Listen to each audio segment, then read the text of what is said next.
Alors on ne s'imagine pas quand on arrive aujourd'hui dans le local tel qu'il existe, le travail qu'il y a eu pour en faire ce que c'est devenu.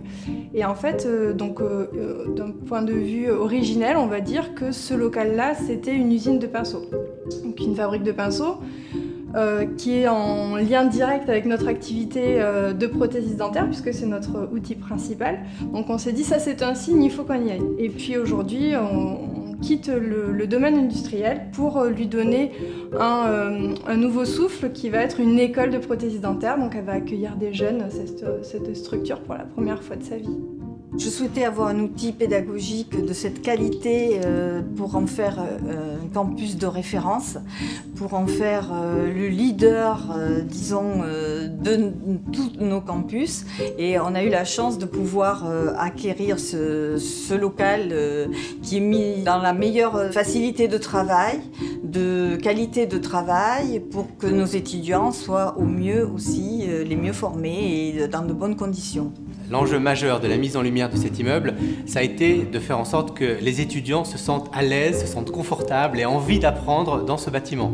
Sachant qu'effectivement, il y a un certain nombre de pièces qui sont au sous-sol, avec du béton sur les murs, du ciment sur les murs, et donc je dirais que l'immeuble est dans son jus, est brut, et donc il a fallu mettre un éclairage qui à la fois permette aux étudiants d'avoir une belle lumière pour apprendre, pour se concentrer, pour voilà, écouter correctement les enseignements, et puis aussi vraiment se sentir bien. Donc il y a une alternance de lumière chaude, de lumière neutre, pour effectivement faire en sorte qu'on atteigne cet objectif.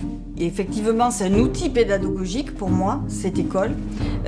C'est de pouvoir travailler dans de bonnes conditions, autant pour les formateurs que pour les étudiants. Et pour moi, c'est très très important d'avoir cet outil de travail qui soit vraiment de cette qualité. Et en même temps, c'est l'image que je souhaite faire passer aussi auprès du grand public aussi, que la prothèse dentaire, ça existe. On peut faire cette formation dans des locaux aussi sérieux, de standing, de cette qualité-là. Et c'est vrai que pour moi c'est important, le côté aussi esthétique et le côté fonctionnel des choses. Quand on a vu le sous-sol pour la première fois, il était encombré de meubles, de matériel, etc. Ce qui rendait la lecture très compliquée. On a compris rapidement qu'il fallait faire un travail, ce qu'on appelle un travail de curage général. Il fallait tout enlever pour mettre à nu l'essence même du sous-sol, c'est-à-dire ces murs bruts. Il fallait absolument faire jaillir tout ça. Pour mener à bien ce chantier, il a fallu piloter 11 corps d'état différents, donc que ce soit des menuisiers, des plombiers, des électriciens et j'en passe, des chauffagistes, etc. Donc pour arriver à coordonner tout ce beau monde et que le chantier se fasse de manière fluide, il a fallu une entreprise, et cette entreprise s'appelle Amena. C'est une entreprise de Bordeaux avec qui nous avons déjà travaillé il y a 2 ans pour la rénovation complète des locaux de notre école de Bordeaux. Donc ce sont des personnes avec qui on travaille très bien, et donc quand on travaille bien avec quelqu'un, on est fidèle. Nous avons refait appel à eux cette année pour ce chantier. La lumière, c'est la vie. Et donc, dans une école, on a besoin de vie. On a besoin à la fois de pouvoir travailler, de pouvoir apprendre, de pouvoir se concentrer. Et donc, on a besoin de lumières qui sont, je dirais, efficaces. Et c'est des lumières qui sont d'une couleur blanc neutre. Et puis, on a aussi besoin, dans une école, évidemment, de lumières plus chaleureuses. Parce qu'une école, c'est aussi évidemment un espace de vie. C'est un espace de convivialité entre les élèves. C'est un espace d'échange entre les professeurs et les élèves. Et c'est un espace où, effectivement, les élèves passent de nombreuses heures. Et donc on a besoin de lieux chaleureux et pour lesquels on utilise des lumières qui sont d'un blanc plus chaud pour donner cette ambiance et cette atmosphère. Donc oui, la lumière a une vraie importance dans tout lieu de vie parce qu'effectivement elle joue directement sur l'ambiance et donc sur le moral des gens qui fréquentent les lieux.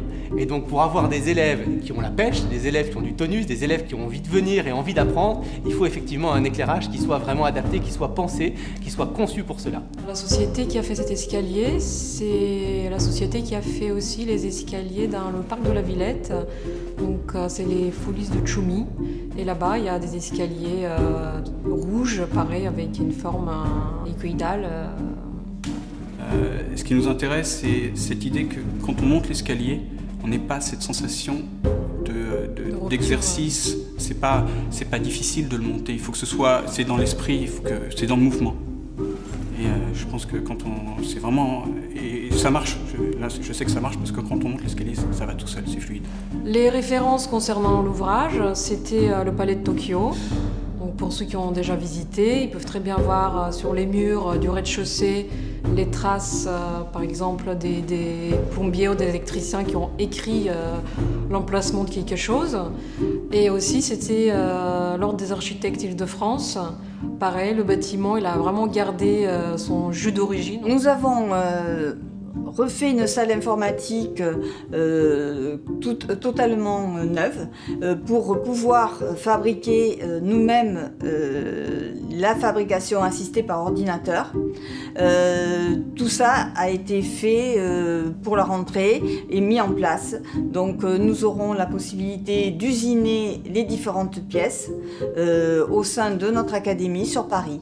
Donc on pourra usiner différents matériaux, des matériaux tendres, des matériaux durs, suivant les données que nous aurons au niveau de la fabrication. Donc pour transformer cet immeuble en ERP, donc je rappelle que ERP ça veut dire établissement recevant du public, il a fallu faire vraiment du gros œuvre, c'est-à-dire qu'il a fallu casser des murs, il a fallu casser des planchers en béton armé, il a fallu faire vraiment des choses assez importantes pour que ce local puisse accueillir du public et aussi des personnes en situation de handicap.